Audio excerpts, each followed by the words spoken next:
તો હેલો મિત્રો, તો કેમ છો? તો આજ મારે બનાવવાના છે પૂડા ઘઉંના લોટના। તો આપણે પૂડા બનાવવાના છે એટલે આપણે બધું તૈયાર કરી લીધું છે। ઘઉંનો લોટ અને ગરનું પાણી ગ્રેવી કરી લીધું ને પ્લસ દેહમાં તો મસ્તનો એક બાજુ વરસાદ વરસતો હોય, એક બાજુ વાવણી થતી હોય ને એક બાજુ પૂડા બનાવતા હોય અને દેહમાં તો વરસાદ બહુ જ છે અને અમારે અહીં સુરતમાં વરસાદ ચાલુ છે તો પૂડા બનાવવાની બહુ મજા આવે। વરસાદ ચાલુ હોય એટલે અહીંયા ઝીંગે વાવણીમાં પૂડા બનાવીને ખાતા હોય ને એ કોમેન્ટ કરજો।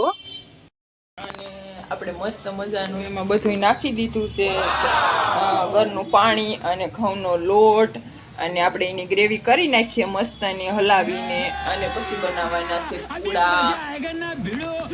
અને એટલી જ વારમાં મસ્તનું ખીરું બનાવીને બેસી ગયું હું તો પૂડા બનાવવા। અને કોઈના વરસાદ વરસતો તો વરસાદ હોય ને એટલે પૂડા બનાવવાની બહુ મજા આવે।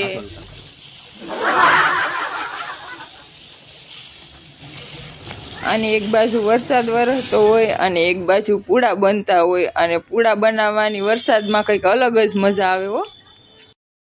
અને તમને મારો વિડીયો ગમે તો પેજને જરાક ફોલો કરતા જઈજો અને પૂડા કેવા બન્યા એ જરાક કોમેન્ટમાં જણાવજો। તો મળીએ નવા વ્લોગમાં અને જય માતાજી બધાય મિત્રોને।